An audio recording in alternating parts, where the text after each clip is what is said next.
Was 2 nights before Christmas, and No Huddle Necessary is back on the air.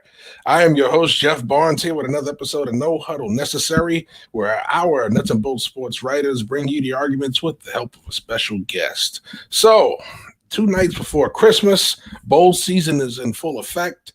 The NFL season is down to 2 more weeks of the regular season, and we're about to get rid of this crazy year that was 2020. Oh, if you couldn't pack anything else into this last couple of weeks, believe you me, we'll find a way. So, with that being said, it's time to get the show on the road. It's time to bring in our guests. So, one by one, I'm going to bring them in. But first, you got to do it with a little flair. So, we found them. We dug them out of the depths of Eagles fan misery. And we have found the prodigy, Thomas Brown. Thomas, welcome back. Welcome back, Mr. Carter. How we doing? Merry Christmas, everybody. I appreciate the intro because that's exactly where I've been in for the past few months. And it feels good to finally see that love hurts. Ain't that right, Jalen? Well, you traded a Wentz for a Hurts, and we'll see how it goes, but nevertheless, you're not alone as the NFC East is well represented. We're going to bring in the host of Cooley's Controversial Takes. As he says his takes, people team to disappear. That's right. We're talking about Ryan Cooley. Ryan, welcome. How's it going, guys? Been a while. Been a minute since I've been on here, but hopefully I get my first win tonight. Fingers crossed. Indeed, man. Well, welcome back. It's good to have you guys back, so New York, Philly, Chicago, Philly, Washington, and we're going to bring in Chicago, sweet home Chicago. That's right. We're talking about Blues Brothers style. We're talking about our guest, Mr. Chicago Sports, Dan Goodwin. Welcome. Hello. Welcome. I appreciate it. I'm glad to be here. I'm excited. And when I look at the panel, I think everybody's got to win except for Ryan, right? Am I correct? Oh, yeah. Ryan. So this is going to be a tough task for you because Thomas has got multiple wins now. So I think I've got to bring the heat tonight. So you not only do you got to take on a multi-winner in Thomas, but you got to bring on. You're going to go against a guest who's got a couple of wins under his belt. So you're going to have a lot of tough competition for that first win tonight, Ryan. Bring it on. All right, he's ready. Well, it is the week for giving. It is time to give the folks some entertainment. Let's get into our first quarter.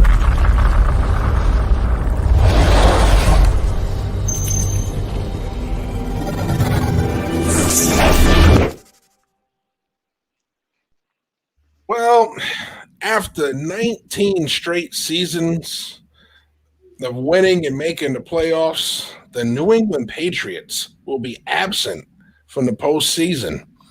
Now, there have been many theories going on about this.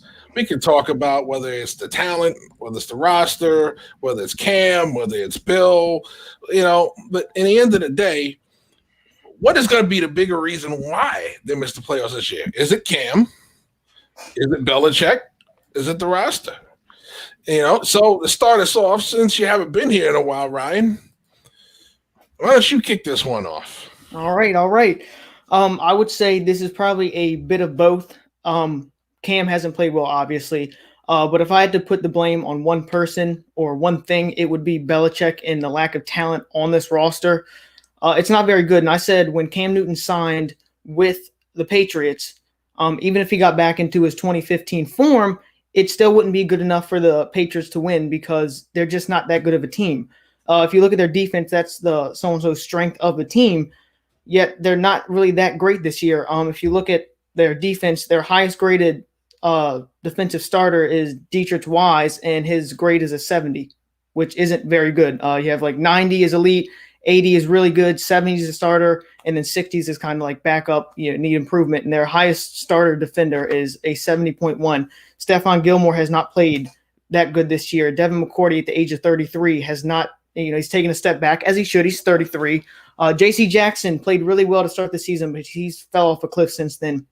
And, their front seven, most people couldn't even name one player on the front seven. So the defense isn't as good. And we know the offense, like I said, Cam, even if he wasn't 2015 form, they have no weapons. I mean, their tight ends, they drafted 2 this year or in this past draft, Dalton Keene and Devin Asiasi, and they've done practically nothing.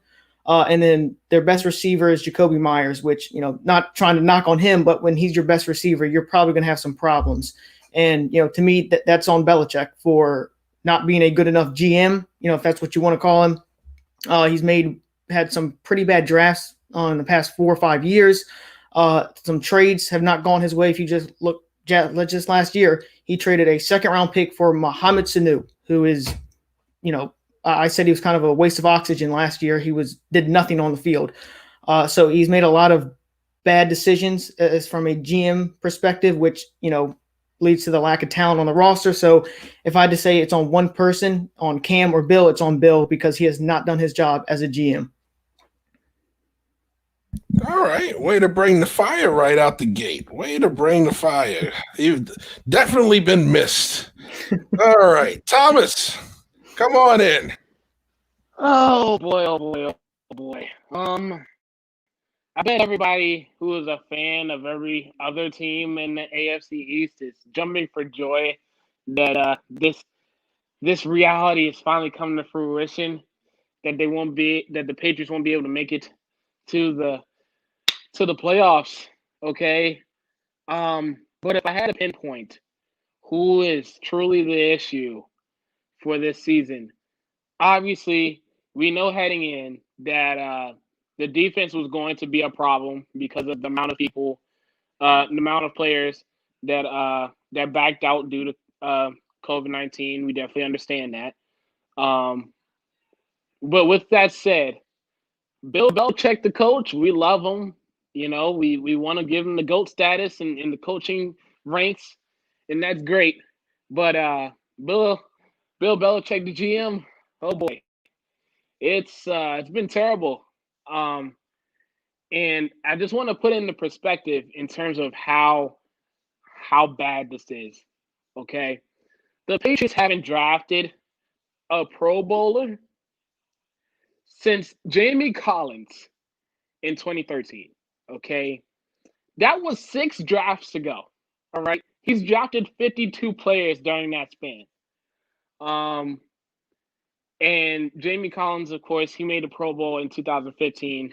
And like even this year, he drafts 2 tight ends when you know that you need a wide receiver.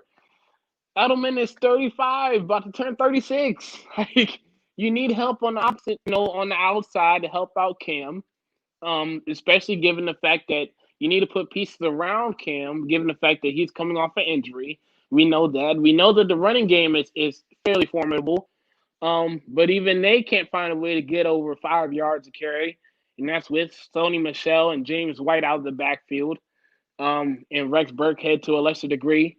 You know that you needed a need at wide receiver. You decided not to take care of that in the draft. With the tight ends in Asiasi and Dalton Keene. These guys are not very productive on the offensive side of the football. And that's kind of what's hindered the Patriots in terms of how they done the season. And their defense, well, like I said, we expected that there would be a drop-off. We didn't expect for Stephon Gilmore to struggle. We didn't expect for an emergence of J.C. Jackson, even though he's struggling right now. But other than that, I would have to say Bill, as the coach this year and GM for the past several years, has been the bigger reason as to why the Patriots aren't where they're supposed to be going forward and why they are where they're at right now. All right, good stuff. Dan, all yours, buddy. Close us on out. Well, I mean, I'm gonna be honest with you. You know, you can't sit back and say that Cam didn't have a bad year, right? He's 5 touchdowns, 10 interceptions. That's not good, right? With that being said, he did deal with a lot of different things. He dealt with COVID, right? He was out for a couple of games with the COVID situation, had to battle back. And I don't care what anybody says. When you have the COVID situation, you're not practicing, you're not doing anything, you're not getting reps with your players, with guys you're throwing passes to, you're not going to come back and be the same guy, right? It's going to take a little bit of time to knock some of the rust off and get yourself back into the flow of playing football every day. So that's the situation. I don't want to give him a pass on everything because I think he had to play better. I don't think he's played up to what he should have been playing. I think he should have played better. But it is a COVID situation. It is a COVID season. He walked into this basically without training camp, without anything. He was one of the last people to get signed. And he went in there and he played. He kept his mouth shut. He played. He did what he can, you know. And at the end of the day, you look at the situation with New England, they have a lack of talent. We gave Tom Brady that pass last year.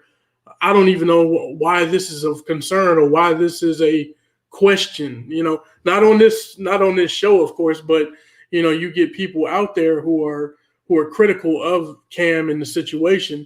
And it's like, wait a second, we gave Brady a pass all year. It was a lack of talent around him. That's why his numbers didn't look as well and things like that. But when Cam comes to the forefront, now now we question Cam and his abilities. He's had some games where he threw for like 367 yards, 397 yards this year. He's ran like crazy. I mean, 100-yard, games. He's also, I think he's toted the ball into the end zone maybe 11 or 12 times as well. So, you add that into the situation in the equation, and it starts to make his numbers look a little bit better. Still not up to par with his standards, what he holds himself accountable to. So I look at it like that. But if you're going to sit here and place blame on the situation, you can blame, like I think the question was, Cam, Belichick, or the roster. There's a lack of talent on the roster, so that's a culprit. But since Belichick is the coach and GM, that's his responsibility. So he is the culprit. He is the one to blame for this situation. And it's been a downward spiral for a few years now. Not just this year, but previous years, they've had a lack of talent in the skill positions. They don't want to pay people the money. And it's evident. You see it on the field. You see it by what they're able to put on the field now. Oh, the great wise man John Madden once said, winning is a great deodorant. And last couple of seasons with the declining talent on that roster, somehow they won. And it was a great deodorant because it covered up a lot of warts. Well, those warts were a lot more evident last year, and they are blatantly evident this year. I get tired of watching the same people that you mentioned in your argument on national TV talk about Cam is Cam. I watch Twitter. Cam. You got the buck stops with Bill on this.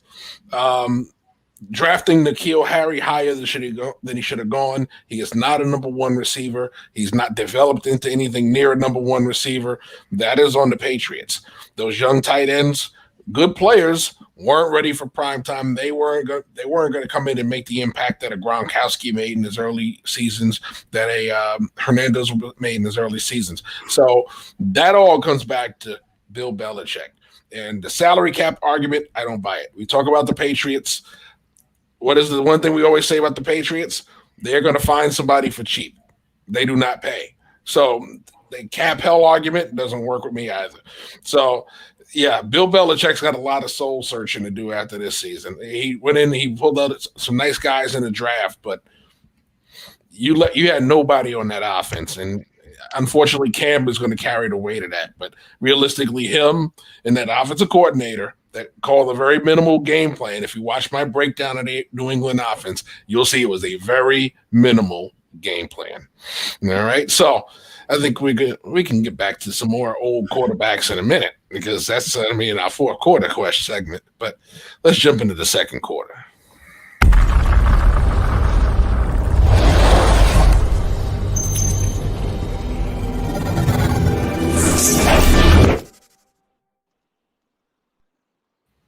Man, how things changed in just a couple of weeks. It was all good in Pittsburgh a couple of weeks ago. They were dancing. They were winning 11-0. We couldn't be beat.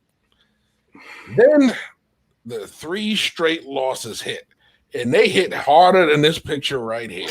I mean, wow. Boy. So,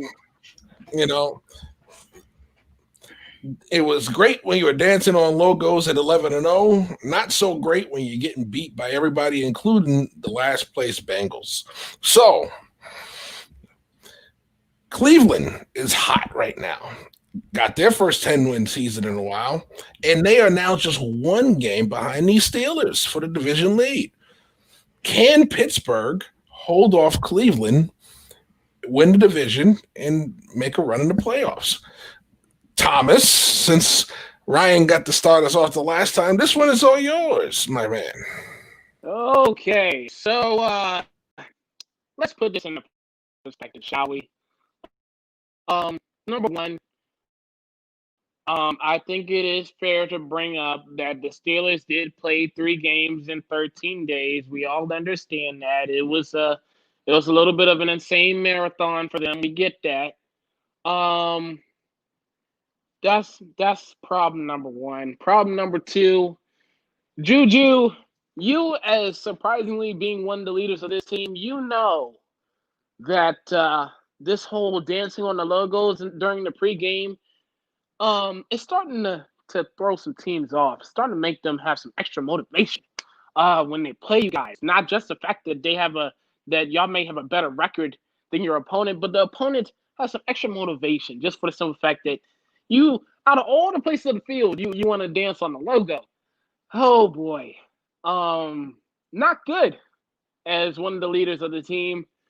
That's number 2. Number 3, I want to get into their remaining schedule because they're going to determine whether or not Cleveland gets them. Okay. They're at home against the Colts this week. Colts have something to play for. Colts have one of the best defenses in the league. DeForest Buckner is coming after Big Ben. Big Ben has been sacked 12 times. They're coming after him. And it might cause some interceptions. And the running game refuses to show up, which I don't know how that's going to work getting to the playoffs if you can't run in January, let alone February. Connor and Snell, their 2 running backs, average less than 5 yards a carry.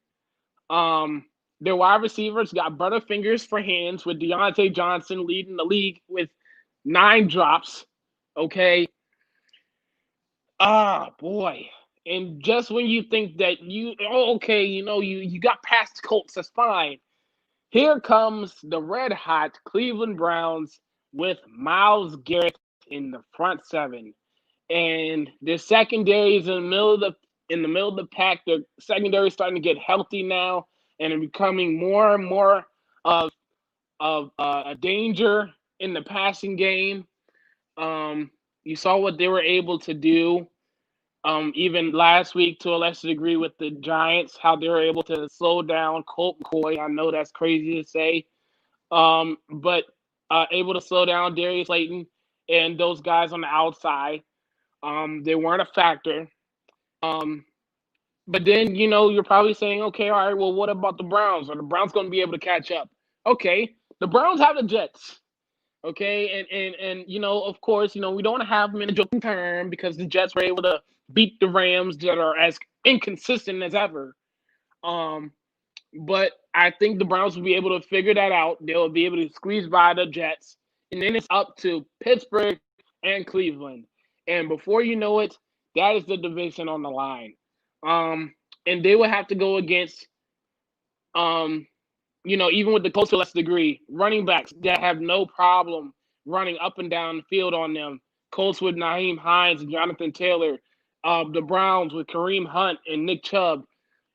Nick Chubb and Hunt, they're both in the end zone 5 times more. 5 times or more, which means good luck stopping them. And so with that being said, Pittsburgh going to have a rough time the next couple weeks. And Cleveland, as crazy as anybody wants to admit, they might get them. It's possible. It's very possible right now because the momentum is everything right now. And so Cleveland might find a way to get past Pittsburgh. 15 yards. Oh, Thomas, you have brought out the buzzer, man. Only you bring it out. I know. The ticker. Dan, it's all yours. Well, it's a difficult situation to call on this one. It is a tough question. I say that because you got a team that started out 11-0 and now they're on a 3-game losing streak. It is what it is. The records are what they are, and the schedules are what they are. You know what I mean? This is a COVID situation, so we know that this type of stuff was going to happen. They had to play 3 games in 13 days or whatever the case may be. I get it. It's tough, but they're not the only team that just has some weird schedules and some weird lineups and all that type of stuff. So I don't give them a pass for that. They're struggling right now. I think they can right the ship, though. And I do look at Cleveland right now. I look at Cleveland and I look at their situation. I think they've been outscored on the year. They're 10-4, but they've given up more points than they've scored. You don't see that often. You don't see. I think they've given up. I think it's about 6 points more, 368 to 374. I think it is that they've given up. So they're a flawed team as well. They're not, they're skating by. They got some breaks to go their way and things like that. I don't think they're going to be able to catch Pittsburgh. I don't think they're as good of a team overall as Pittsburgh. Pittsburgh has just struggled for a couple of weeks with dealing with some of the issues that are related to COVID. They don't get a pass for it, of course. Losses still count, of course. But I think overall they're a far better team. They've given up, like I said, 100 points less than Cleveland. So, and they've scored just as many points. So that's more indicative of who they are as a team, being 11-3, than Cleveland's 10-4 record and them giving up more points than they've put on the scoreboard. So I think that's more indicative of them being what type of team they are. I think they'll be able to right the ship. They have enough leadership there with Mike Tomlin, and they'll be able to right the ship. They'll be able to get things together in time to make a push in the playoffs. All right, good stuff. Ryan, all yours. I don't like to brag, but damn, does it feel good to be right. I said that the Steelers, when they were 10-0 and 11-0, people were putting them at the top. They're the best team in the league. Some people had them above the Chiefs, and I was like, let's slow down. If you watch the games, they didn't feel like a team that was, best in the league. And then I think it was like when they were 10-0 and 11-0, I said, this team reminds me so much of the 2019 Patriots. If you look at their defense early on in 2019 for the Patriots, the defense was, best in the league. They were shutting down teams. They were giving up I think it was 8 or 9 points a game. It was ridiculous. They were putting up historically good numbers. And then once they started playing better teams, better quarterbacks like Lamar Jackson and Deshaun Watson, all of a sudden that defense didn't look so great. And that's kind of what we're seeing with Pittsburgh right now. The defense got off to a really hot start, and now they started playing better teams, and the defense doesn't look as good. For God's sakes, they gave up 23 points to Alex Smith in Washington, who have one of the worst offenses in the league. They just gave up 27 points to Finley and the Bengals. So this defense that was supposed to carry the Steelers, and they were the best in the league, they don't really look all that great right now. And then you go to the offensive side, and there's just holes everywhere. The offensive line hasn't been good. They can't run block to save their lives. People can blame it on the running backs all they want, but as soon as the running backs get the ball, they hit a freaking wall. So to me, that's more on the offensive line. The receivers constantly drop balls. They're not getting open consistently. And then you see Big Ben, who early on in the season, people were putting him in the MVP conversation, which I thought was ridiculous. But at the time, he was playing good, not great. Now he's struggling mightily. Put it in perspective, Monday he had a 25.1 grade from Pro Football Focus. And Dwayne Haskins, who many people think is the worst quarterback in the NFL right now, his worst game was against the Browns, who had a 29.4 grade. So Ben Roethlisberger's game against the Bengals on Monday night was worse than any game Dwayne Haskins has played. So that's kind of where Ben is at right now, and he's struggling. So you look at the offense and the defense. The defense isn't doing its job right now. It's starting to give up points. It's starting to break, and the offense is also not only underperforming, but at the time they were serviceable. They weren't losing them games. Kind of like what you see with Washington right now. The defense is winning them games, and the offense isn't actively losing them games. Well, now the Steelers' offense is actively losing them games, while the defense isn't as dominant. So it's a big concern. And I don't think they win this division. I think the Browns beat the Jets, and I think they beat the Steelers in Week 17. And I don't see the Steelers beating the Colts this week. So I think the Browns will end up winning the division, and I do think the Steelers could be a first-round exit because when you watch them, I'm sorry, they just don't feel like a playoff team. All right. All good takes so far. So far, so good. 2 quarters in the books. Very tight contest. What can I say? Other than it's time for a break. So, with that being said, we will be right back here on No Huddle Necessary.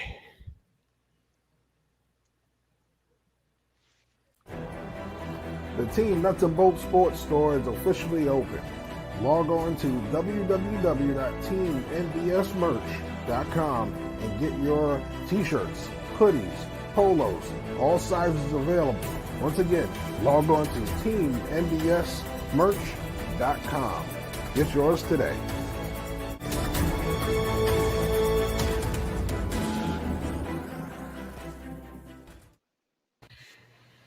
And we are back.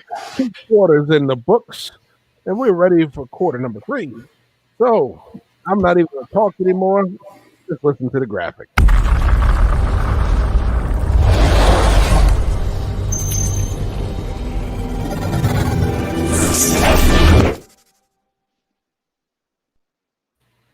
That's right. And if you're watching, applaud these gentlemen. It's been a great show so far. And here we go in quarter number 3 as we talk about America's favorite whipping boy, Mitchell Trubisky, everybody. Oh, that's right. God. Oh. Chicago's quarterback has led them back into the playoff picture, believe it or not. So, assuming Mitch not only gets them into the playoffs, it's not that far-fetched, and actually has some success in the playoffs, what happens with Mitch going forward in 2021? So, let's go to Mr. Chicago Sports himself on this one. So, Dan, you're going to start this one off. Well, this is a good topic for me. I research the Bears, and I do a podcast myself about the Bears all the time, right? So that's what we talk about. When it comes to Mitchell Trubisky, I look at the situation and I look at it differently than a lot of people do. I think he's been hindered. I think he's been hindered by the coach and some of the play calling and some of the development of him has been hindered really, really badly.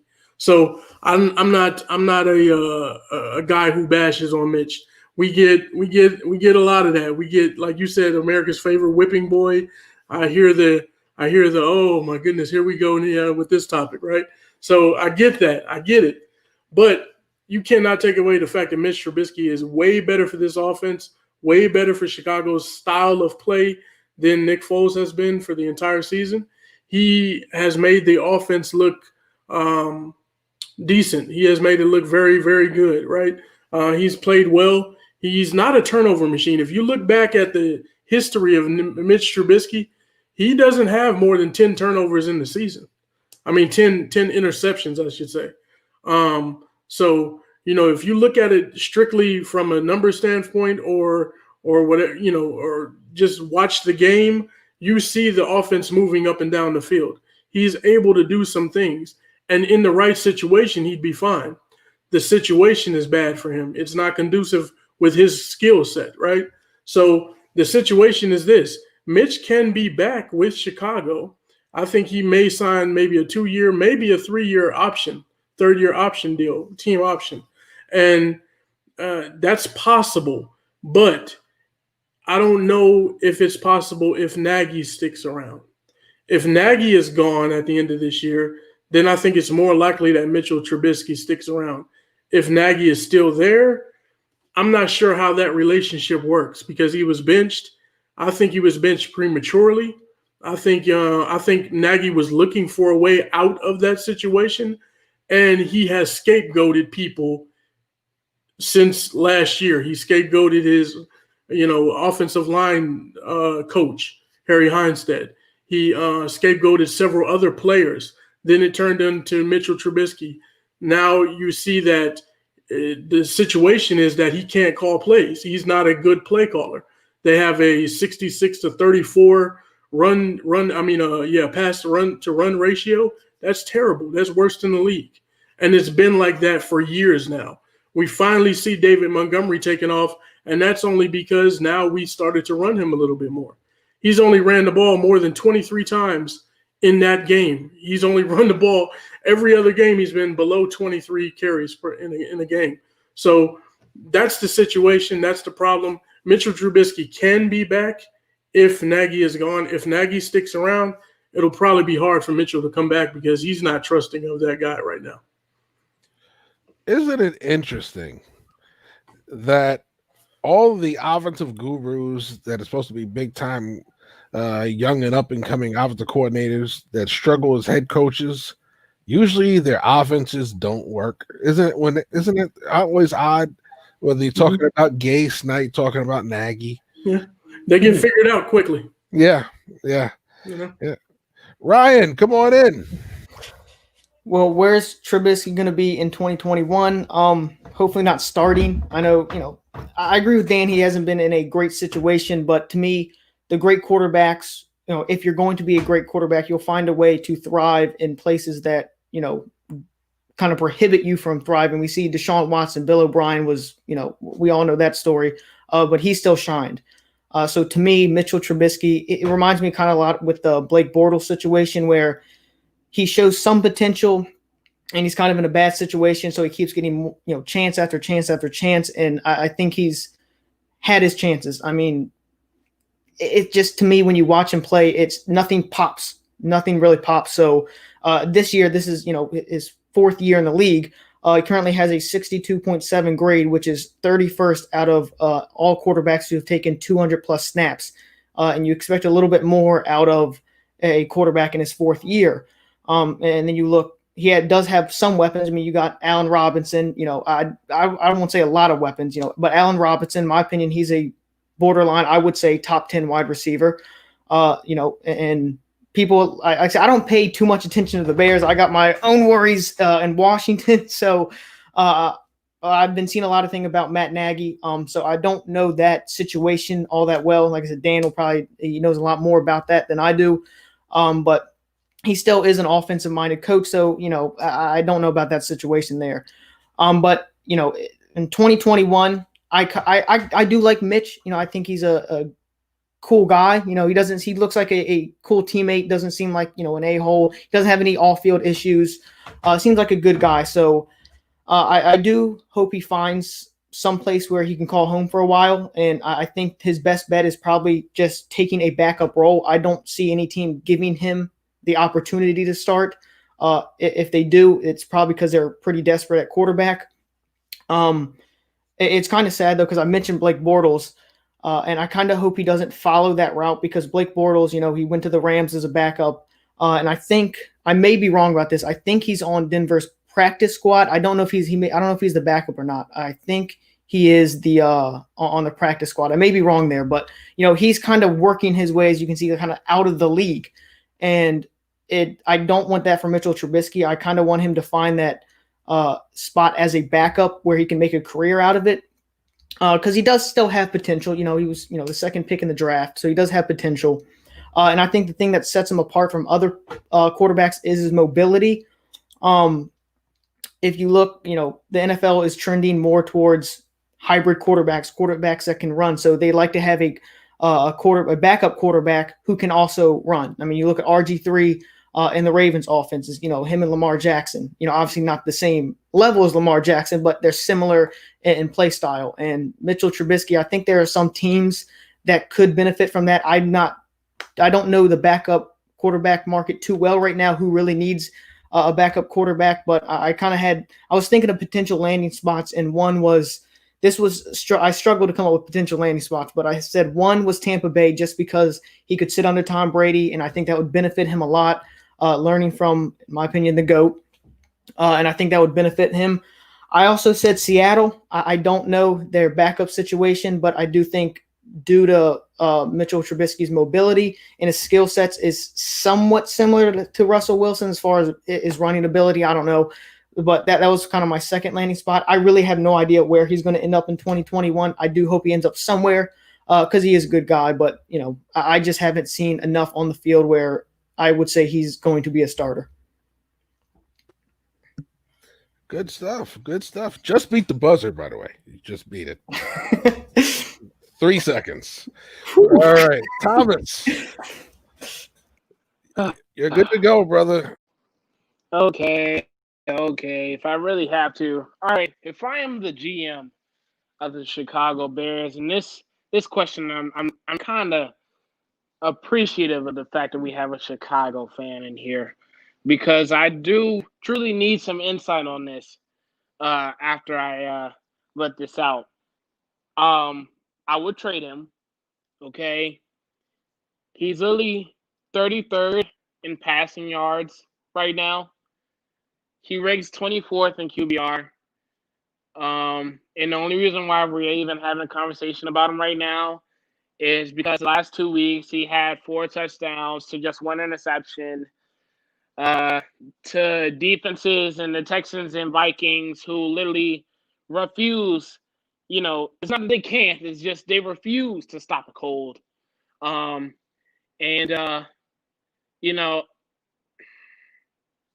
This is one of those situations where you're not really sure what might be the issue, because we're saying that running the football more and him throwing less, more so of what Cleveland is doing with Baker, then you're saying that Mitchell is not very talented.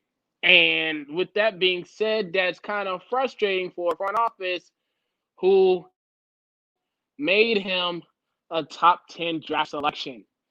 And so, I'm pretty sure, the front office guys, they thought it was, hey, look, we're going off the deep end and we're going to pick Mitch, and, we see the shine and we see Mahomes, but, we see something in Mitchell. We see something in him. And he's done nothing but struggle, which is why he was this year was a little bit different as far as why he was benched, because he did lead them to a 3-0 record. But even in those games, he was almost costing his team the victory by how he was able to turn the football over. And so, and like, if you're the Bears, do you really want to keep him next year? I mean, you have so many holes you need to fill. You need an offensive line reboot. That Tyreek Cohen is coming back. David Montgomery is showing his talent in the running game.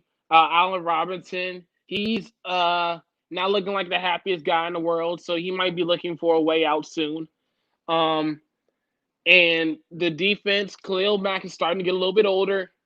And Akeem Hicks, he's not getting through the line like he used to the past 2 seasons. I just think that as far as the Bears, there's a little bit more issues than just Mitchell Trubisky. So I would have to trade him if I had to choose. And Honestly, me personally, I think that he would fit well in a backup role.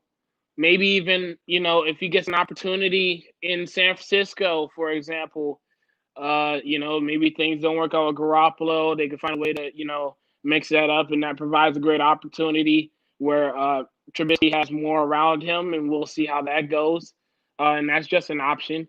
But Trubisky has hurt himself because he's had expectations of top 10 draft selection, and he's done nothing but disappoint since then. And so, like I said, I don't necessarily know what the problem is, but Trubisky hasn't necessarily helped either. All right, good stuff, everybody. Hey, I'm gonna let you. Go ahead. I was gonna say, we say Trubisky hasn't done anything. The biggest difference between Trubisky being in the game as compared to like Nick Foles and when he was in the game is he can move out of the pocket. He can break the pocket. I'm gonna give you some stats. Points per game when Trubisky is starting this year, the Bears average 27.5. When Foles is starting, 16. Total yards per game, 375. When Foles is starting, 272. Yards rushing per game, 140 compared to 52. And that's mind you with our coach hindering our running game, right? Because he doesn't like to run. David Montgomery had over 100 yards 2 weeks in a row on 11 carries in both games. You know what I mean? So we drop Mitch back and we drop him back to pass the ball 50 plus times. That's not who he is. He's a quarterback who needs to throw the ball 20 to 25 times. He needs to have a decent running game, and he can utilize his legs. You put him in that situation, he'll be productive. You're in this situation, and it's bad.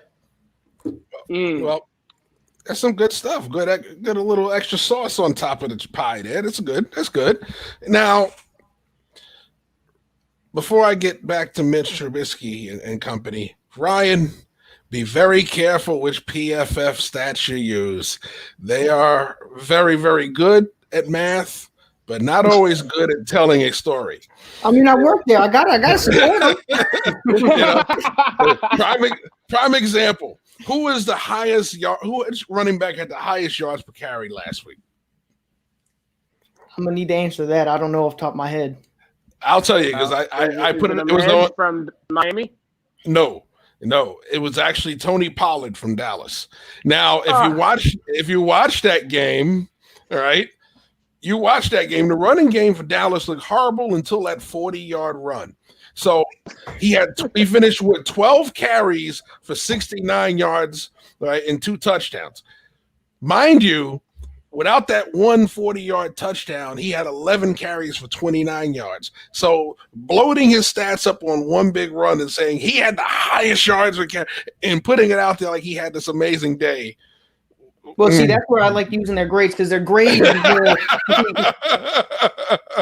See, PFF grades, though, they don't go solely off of stats, too. Like, that's why Zeke hasn't always graded so high because if you look at Dallas, when he's first in the league, their offensive line was great. And, all their linemen had great grades, which would open up huge gaps for Zeke to run through. So you have all these yards. But in reality, it's like, how much credit should a running back get for running through a massive hole? That's not a knock on Zeke, but he's not going to get bonus points for doing that for, running through a giant hole. So that's why I kind of like using PFF because they take those exceptions into account, the how many men are in the box and all that. They take a lot into account, a lot more than people think. All right. Maybe it's just the old school scout in me. I don't know. There's a lot of people that don't like us. I have no qualms against them, but sometimes math is just math. All right. I'm done beating up on the young guys. Here we go. Fourth quarter.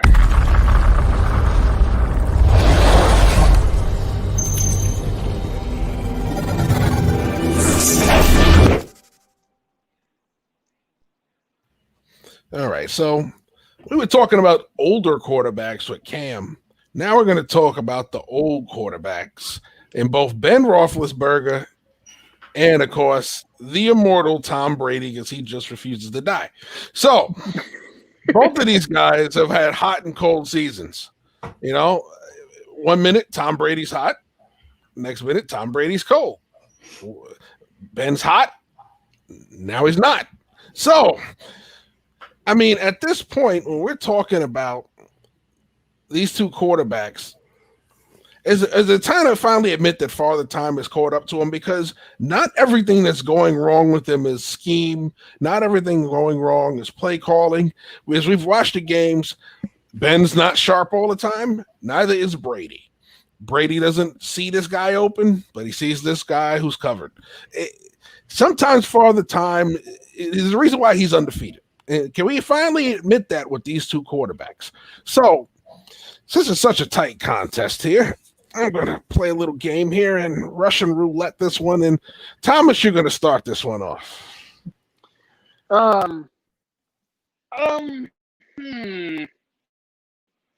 Father Time. I think it's caught up to him. I think it has. I think Big Ben and his, we think about Big Ben, we think about him breaking the sacks and finding his way to roll out of the pocket and throw the deep ball accurately. He's not throwing anything accurate for that matter so far in this season. You see, he's getting a little bit older. Palms getting a little bit sweaty, and you're seeing a lot of miscommunication with him and his receivers. And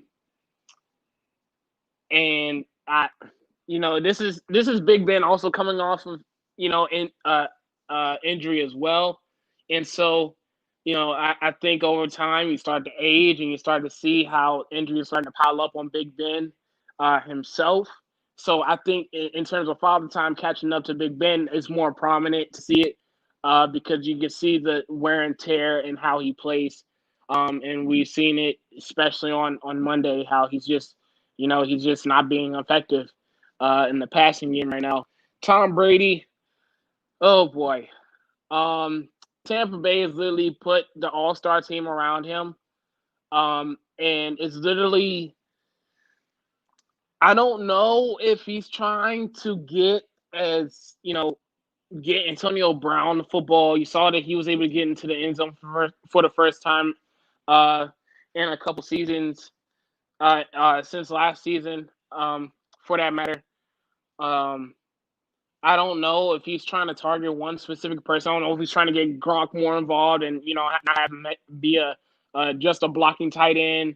I don't know if it's a Arians issue. I have no idea. But even then, like Brady was struggling against a Falcons defense that had no problem giving up points to literally any quarterback before Tom Brady. Let Taysom Hill run all over them.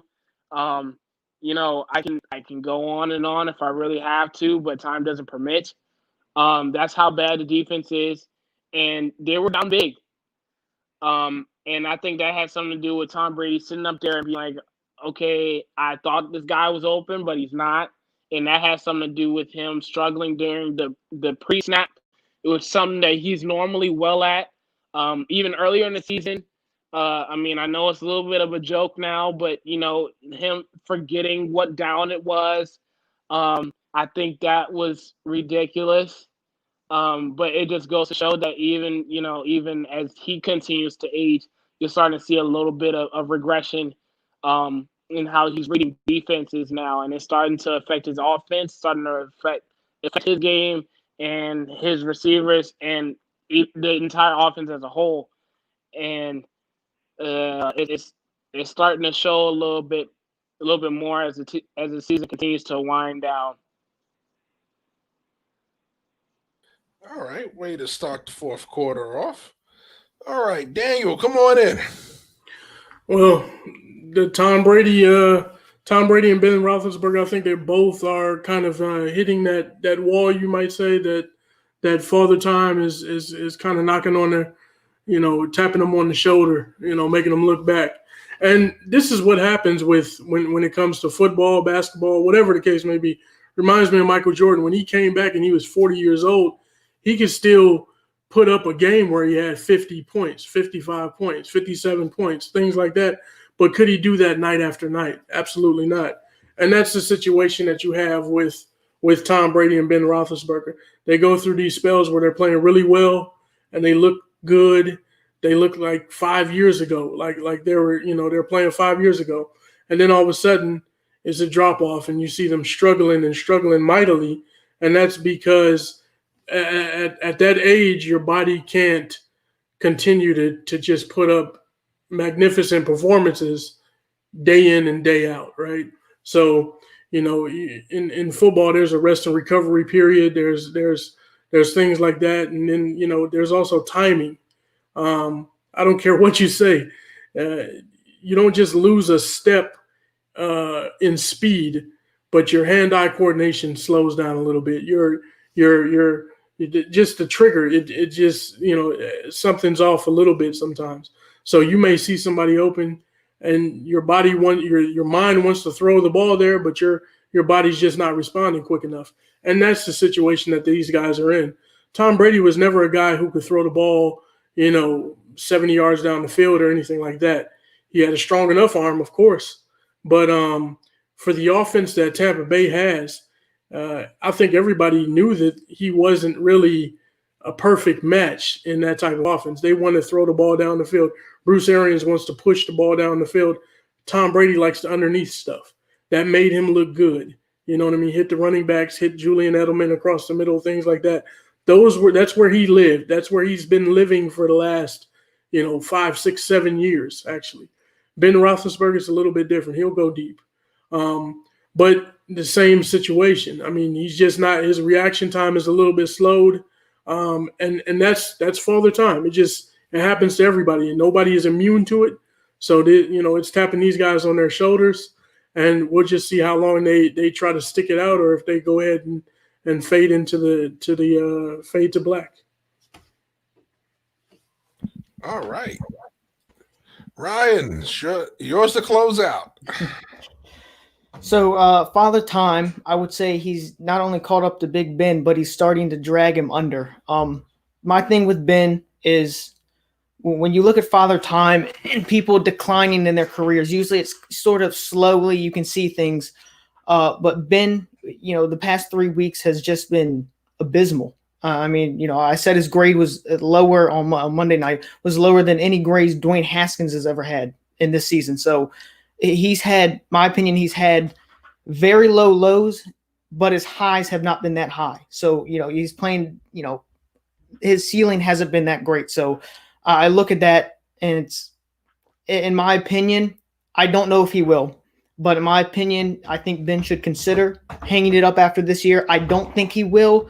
But he's talked about it for years and years and years, and that's why they drafted Mason Rudolph. And then they drafted Mason Rudolph, and Ben was like, "Well, why'd you do that? I don't understand." And like, "Well, dude, you've been saying for like 3 years you're going to retire." So, but I would say Father Time has definitely caught up with Ben.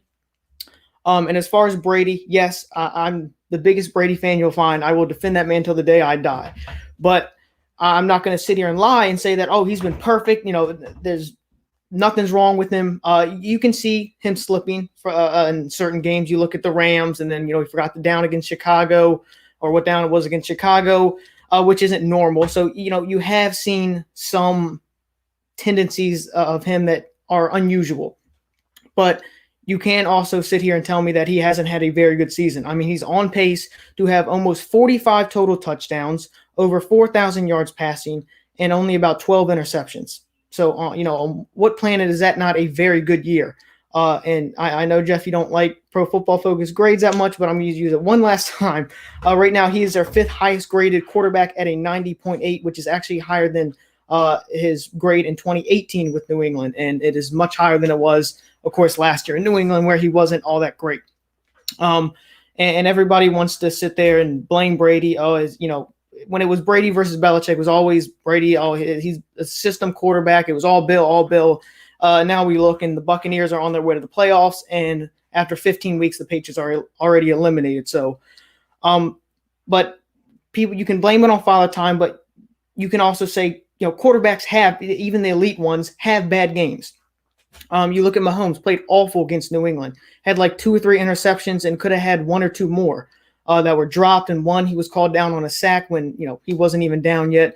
Aaron Rodgers played awful against the Buccaneers, and Russell Wilson's had like 3 awful games this year. So, is it father time, or is it just the normal, couple games? You have a couple bad games a year. And also, if you look at the offense in which he's in, Bruce Arians' offense is very, as we saw with Jameis Winston, it's downfield, which, I think Troy Aikman said this at one game.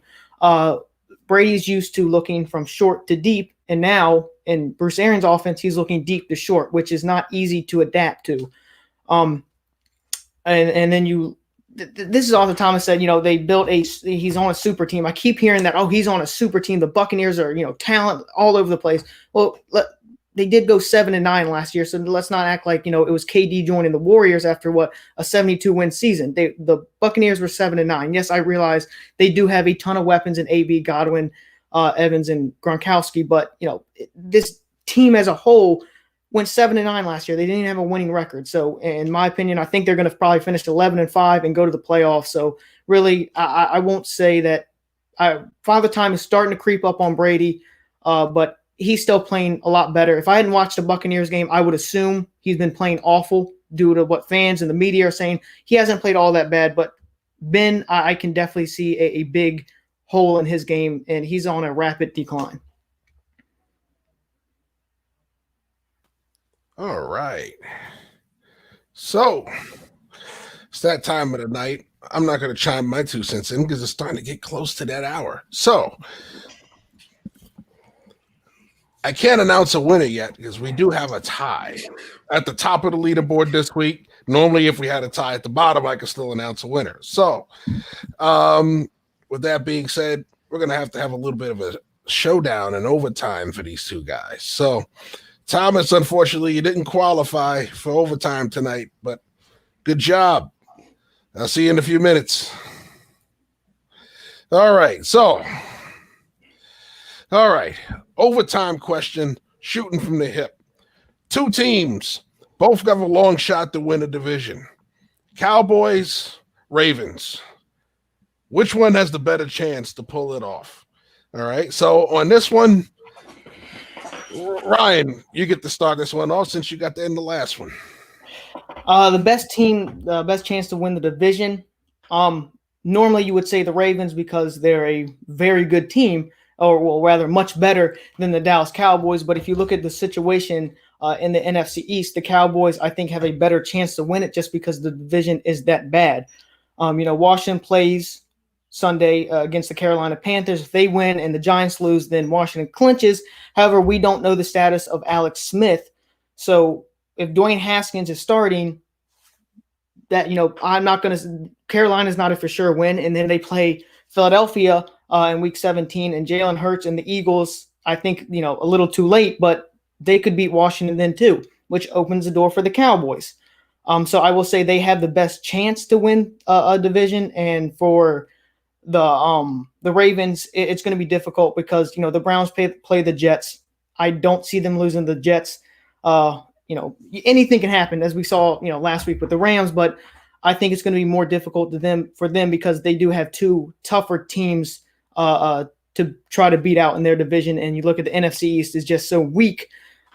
It's more likely, I think, that the Cowboys could win it. I don't think they will, but I do think they have more of a chance than the Ravens do just because of the strength of the divisions.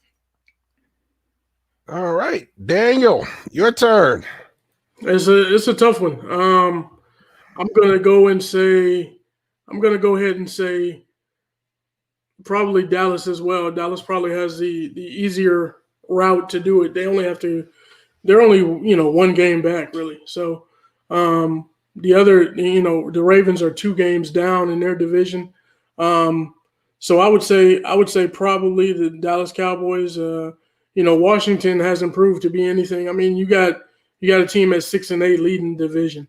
I mean, that's crazy to me. So I'm pretty sure that whoever wins this division will have a losing record, and that's ugly.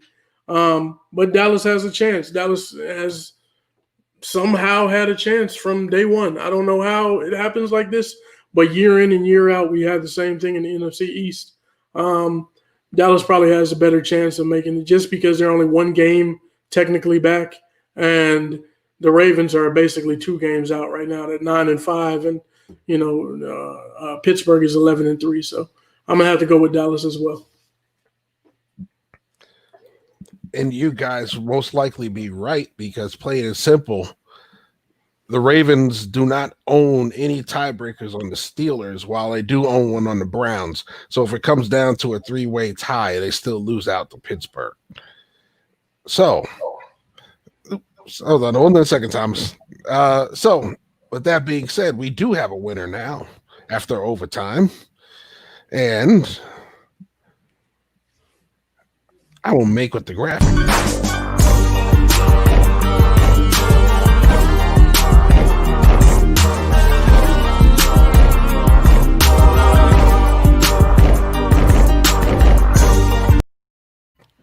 With overtime settling the score, Ryan Cooley gets his first win on No Huddle Necessary. Hang tight for a second, Dan, while we get Ryan his 3 minutes of FaceTime. And yes, and he gets to credit Pro Football Focus for this, by the way. Yeah, I'm happy I won. I don't know if this was more of a sympathy win because I lost. Well, I haven't won yet, but I'll take it. I'll take what I can get. But really, if you enjoyed this episode, really like my stupid opinions or thoughts or something, be sure to follow my my podcast, Cooley's Controversial Takes, on Spotify, obviously NBS Podcast Network, iTunes, Podbean, all that.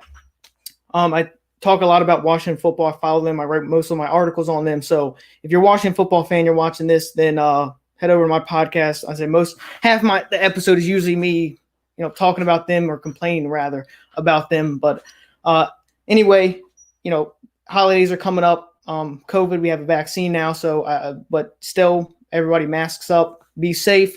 That's all I really got. Don't have too much to say. I didn't really think I was going to win. So kind of caught me off guard. See, it's usually those moments when you pull it off. Yeah.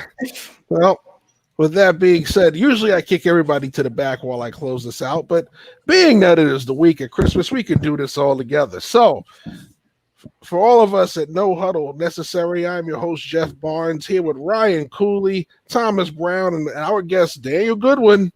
All right, everybody have a very, very Merry Christmas, and we will see you next week as we prepare to get rid of 2020. All right, thanks again for watching, everybody.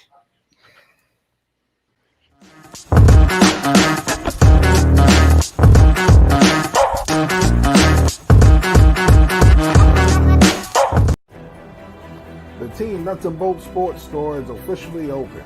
Log on to www.teamnbsmerch.com and get your t-shirts, hoodies, polos, all sizes available. Once again,